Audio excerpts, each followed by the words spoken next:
Muy bien. Bueno, pues esta es la tercera parte de esta semana.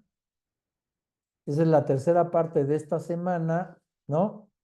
Perdón, esta es la tercera parte del video, sí, de esta semana, ¿ok? Es que luego me confundo. Perdón, disculpen. Bueno, entonces, siguiendo, pues les comentaba que hay en los materiales de la unidad uno viene todo lo que es el proceso de la planeación financiera. Entonces, vamos a ver que esta parte necesariamente de todo lo que es la planeación estratégica. Entonces, hay un proceso de planeación estratégica, ¿no? Y entonces ese proceso va a alimentar la planeación, ¿no?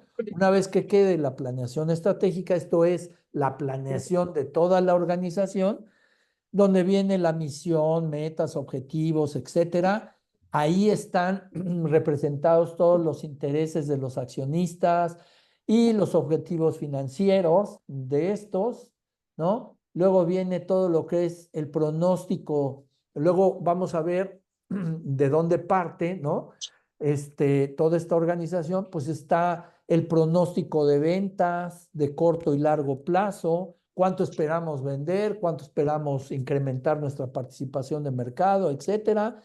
Y esto va a definir, va a determinar, por ejemplo, el plan de producción, ¿no? Entonces, la planeación de producción está íntimamente relacionada con el pronóstico de ventas. Si el pronóstico de ventas dice que va a incrementarse en un 10-15%, pues entonces la producción no se puede quedar atrás.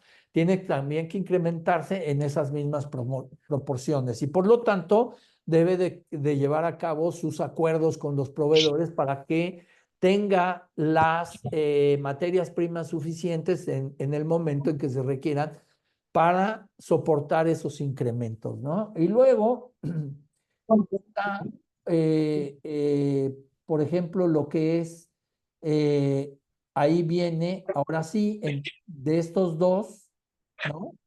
De estos dos planes, vamos a tener el estado de resultados proyectado. Entonces vamos a ver que vamos a tener un estado de resultados de ver cómo se ve la organización, si es que estos planes son suficientes para alcanzar los objetivos, ¿no?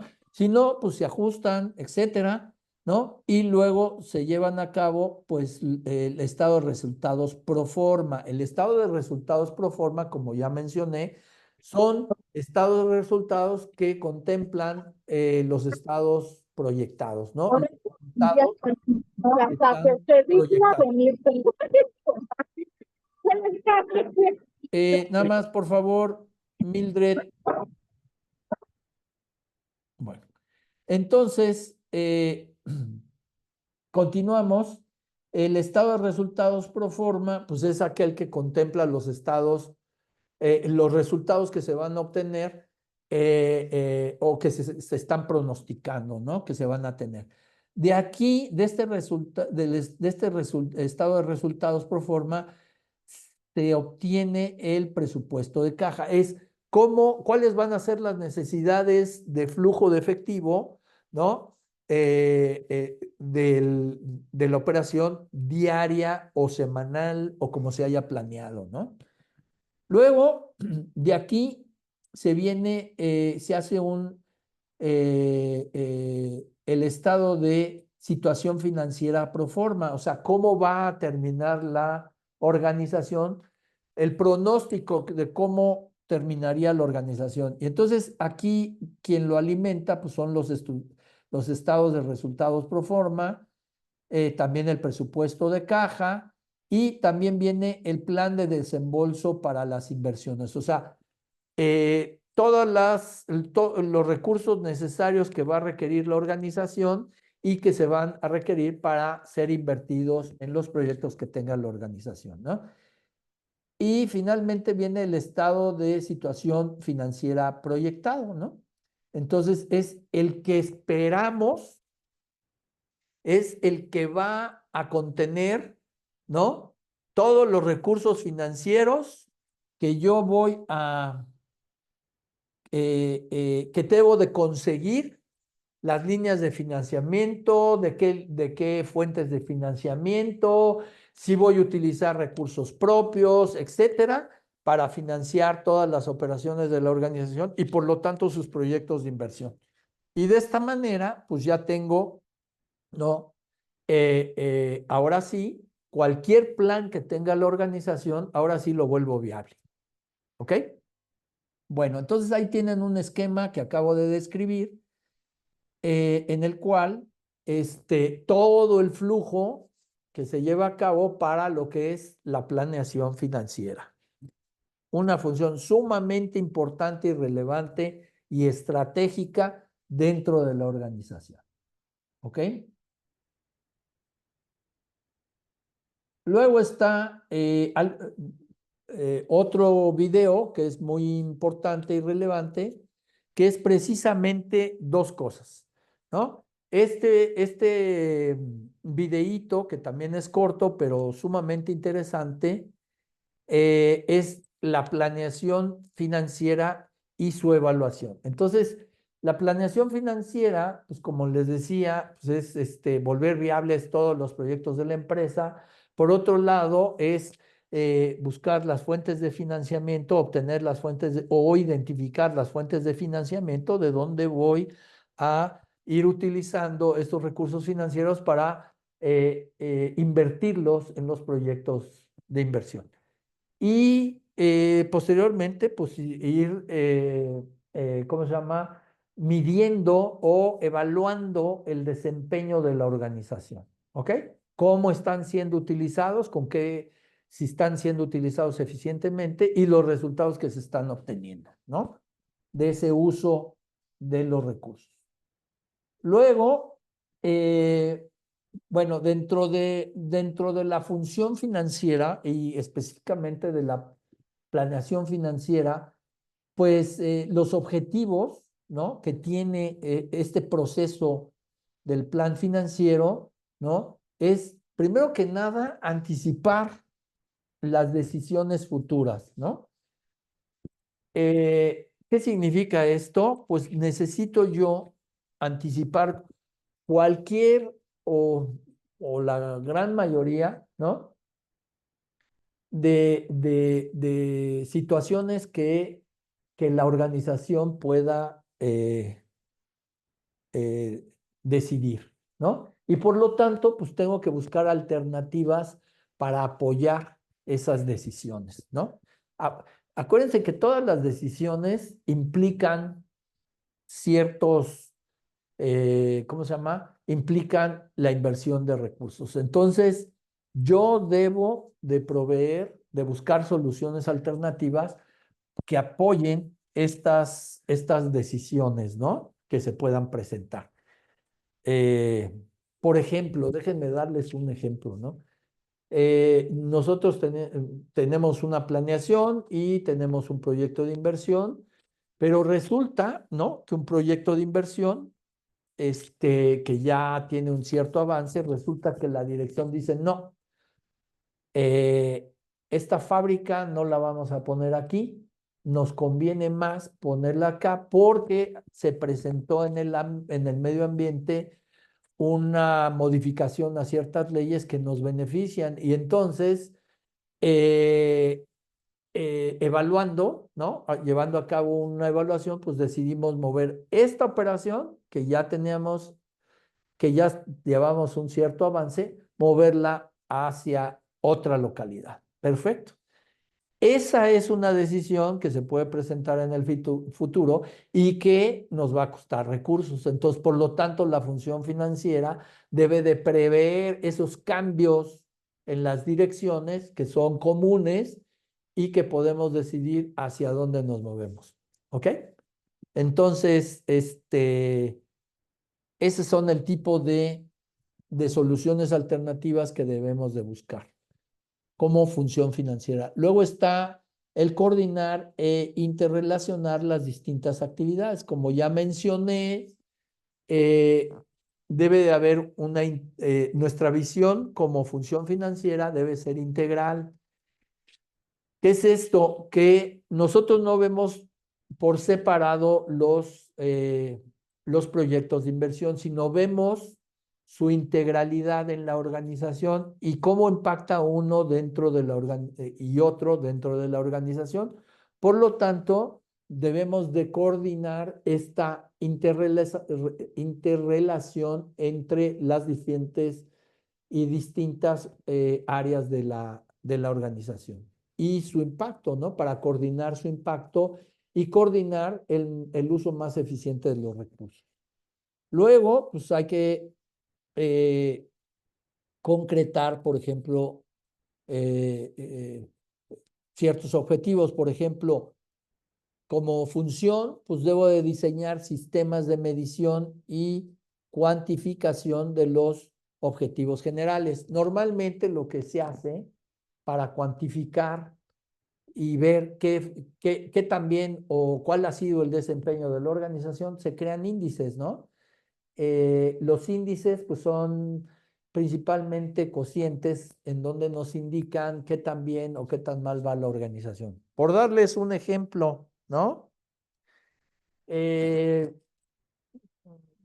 por ejemplo, un cociente puede ser nuestras ventas, ¿no? El total de ingresos, no, nuestro índice de productividad, que ya lo mencionaba, ¿no? Es nuestros ingresos totales entre el número de empleados, pues es un índice, ¿no? Índice de productividad. Otro índice de ventas por empleado, pues es dividir todas las ventas que realizamos entre el número de empleados y nos da otro índice. Y estos los vamos a ir comparando, ¿no? Contra desempeños superiores para ver si efectivamente estamos realizando las cosas como se debe o si estamos obteniendo los resultados que se deben. Otro índice puede ser número de productos defectuosos entre el total de la producción. Entonces nos va a dar ahí el porcentaje de errores que estamos teniendo, ¿no? Entonces, vamos a tener un número aceptable, ¿no? De productos defectuosos, ¿no? Un número aceptable significa que en toda operación humana, pues siempre hay errores, pero debe haber un rango de errores aceptable. Y todos los demás, ¿no? Productos deben de salir con la calidad esperada. Entonces, esos son el tipo de índices, por dar algunos ejemplos, ¿no?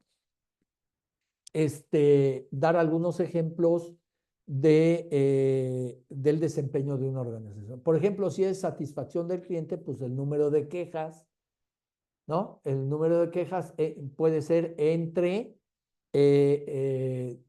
número por ejemplo, número de quejas por día, número de quejas por mes, no sé, cosas por esa, ¿no? O por servicios entregados o por entre productos entregados. Entonces, nos vamos dando cuenta que los índices se van construyendo de acuerdo a la conveniencia de la organización y para medir efectivamente el desempeño de la organización. Luego está, y pues obviamente vamos a ver, pues también medir qué también lo estamos haciendo en el desempeño, pues por la creación de valor y el aumento de rentabilidad de nuestra organización. La rentabilidad, pues estamos hablando de los beneficios por acción, ¿no? Eh, hay un índice, ¿no? Que se utiliza mucho para evaluar el desempeño de las acciones en bolsa de una cierta empresa, que puede ser el precio por el número de acciones emitidas, ¿no? El precio por acción. Entonces, si el precio por acción ha aumentado, pues entonces significa que la empresa está creando valor. Si el precio de la empresa ha bajado, significa que está destruyendo valor. Así, digo, en términos, este, económico, ¿cómo se llama? En términos de lo que se usa en las bolsas, ¿no? De valores. Luego está la base de control de elaboración y seguimiento del presupuesto. Los presupuestos se elaboran precisamente para dar seguimiento puntual a el uso eficiente de los recursos. Entonces, si yo presupuesté X cantidad para tal actividad, para llevar a cabo tales acciones, ¿no? O ejecutar tales o cuales procesos, pues entonces debemos de ir dándole seguimiento si efectivamente, ¿cómo se llama? Si se están utilizando eficientemente los recursos. Si sobrepasó el presupuesto, pues debemos puntualmente de identificar por qué se sobrepasó el presupuesto, cuáles fueron las causas, etcétera, si fue un error de presupuestal, ¿no? Si fue un error de planeación, si no se previeron ciertas cosas, si omitieron otras, no sé. Entonces debemos, o si efectivamente fue un uso deficiente de los recursos, ¿no? En fin. También está el de desarrollar un proceso de aprendizaje sobre la interrelación de las empresas con los mercados y sus propios negocios, ¿no? Entonces, dentro de la planeación, pues también debemos de medirnos, ¿no? Nos debemos de comparar con otras empresas, qué tan eficiente somos, ¿no? Entonces, ya existen promedios de eficiencia, ¿no? De desempeño, vamos a decir, de organizaciones que son comparables, por ejemplo, organizaciones que son de la misma industria. Entonces, contra esas, contra el promedio, pues nos podemos comparar y decir, bueno, si nuestros índices están por encima del promedio de la industria, pues es que somos una operación muy eficiente. Bueno, dependiendo del índice, pero bueno, en general, pues nos vamos a comparar y vamos a ver qué tan bien o nuestro desempeño, ¿no? Si es un buen desempeño, si un desempeño de promedio o es un desempeño mediocre, ¿no? O sea, abajo, ¿no? En fin, y ahí podemos ir organizando y podemos ir, ¿cómo se llama? Podemos ir haciendo los ajustes que se requieran, ¿no? Bueno, como vemos, pues vamos a tener dos tipos de planeación, una planeación financiera a largo plazo, ¿no? Y una planeación financiera a corto plazo. Entonces, generalmente la planeación financiera a largo plazo se trata de proyecciones entre 2 y 5 años, ¿no? En el futuro, por lo que se manejan con un rango de variables e incertidumbre mucho mayor, lo cual requiere también de enfoques generales, ¿no? Y luego la planeación financiera de corto plazo, pues se trata de proyecciones mucho más próximas. Normalmente son a un año, ¿no? Menores a un año, por lo que se consideran inmediatas y requieren de una aproximación más específica, más acotada y menos general. Entonces, es mucho más fácil, digo, por obvias razones, prever lo que va a ocurrir en un año que lo que va a ocurrir en 2 o más años, ¿no? Las ventajas de la planeación financiera pues, son muchas, ¿no? Es que la planeación financiera pues, nos da un panorama de lo que puede ocurrir y esto nos permite ir analizando los entornos e ir analizando los posibles eventos que se pueden presentar en este entorno y cómo estos eventos nos pueden afectar en un futuro. Y entonces la organización se prepara para estos y otros eventos, ¿no? De tal manera que prepararse significa es cómo vamos a reaccionar en caso de que se presente tal o cual evento. Entonces ya para eso tiene la organización, ya está preparada para no ser vulnerable, ¿no? O ser lo menos vulnerable posible cuando se presente uno de estos eventos. Entonces, de esa manera controla lo que sería el riesgo, ¿ok?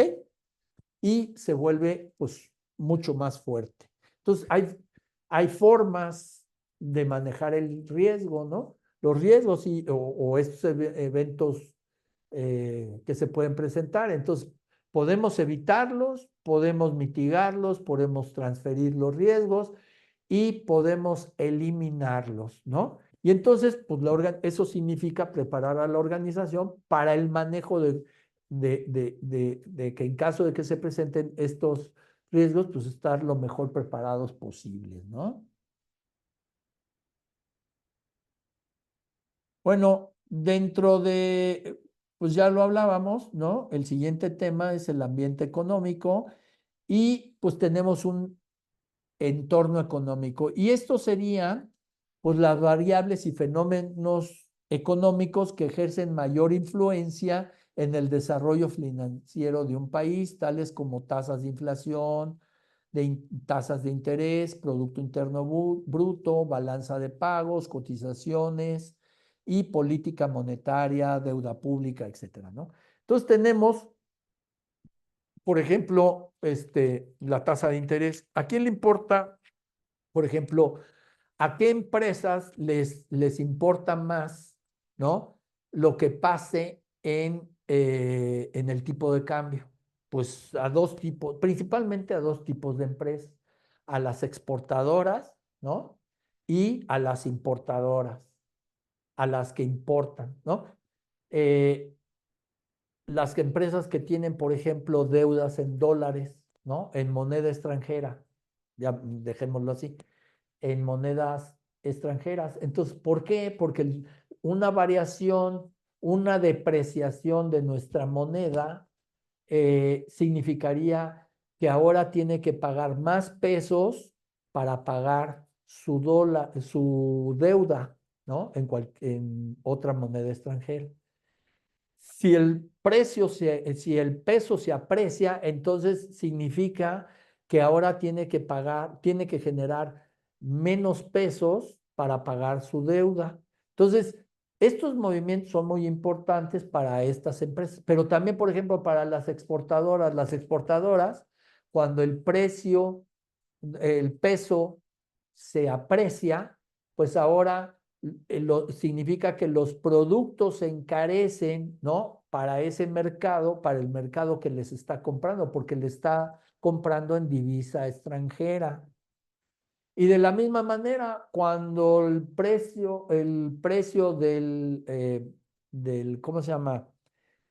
Eh, del peso se deprecia, pues significa que para las exportadoras significa que los productos que exportan se están abaratando para esos mercados, ¿no?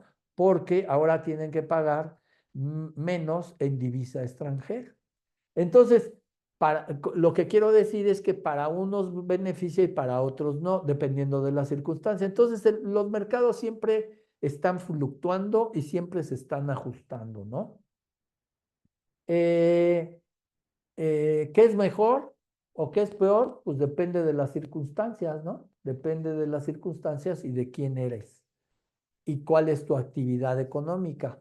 Entonces, dentro de la función financiera, pues una de las cosas más importantes es prever estas fluctuaciones en los tipos de cambio. Depende de si tu actividad es exportadora o tu actividad, o tú tienes deudas en divisa extranjera, ¿no?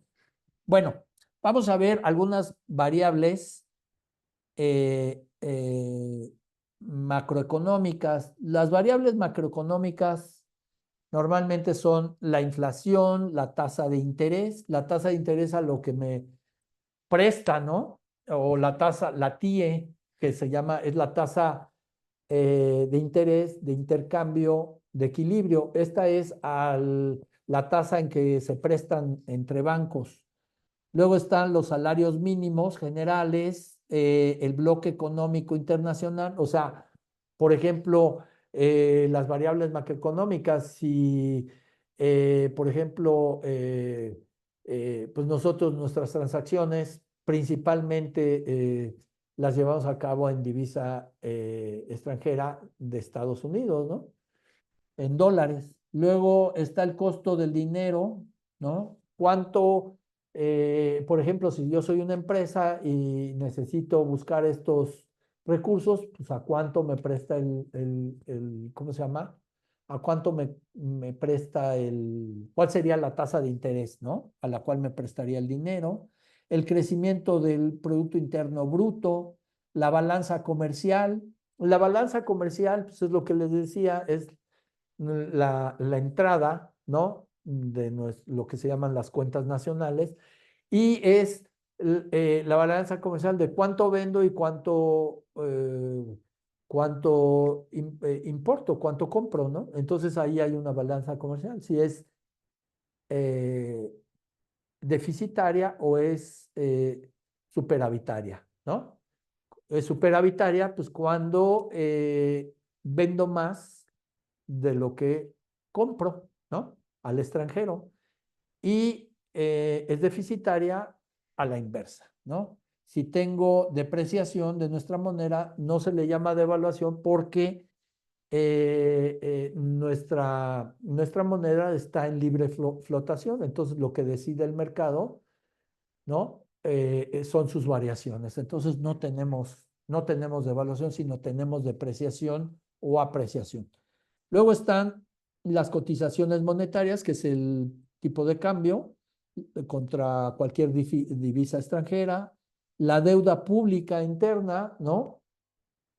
La deuda que tiene el gobierno, ¿no? El país con instituciones financieras, ¿no? Que por cierto ha bajado afortunadamente. El precio internacional del petróleo, esta es otra también de las, para países productores de petróleo, pues es una variable muy importante por la venta, ¿no?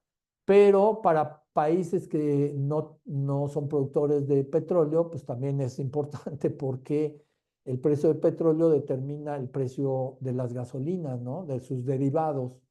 Y entonces, pues, si hay incremento, pues también va a haber incremento en los derivados.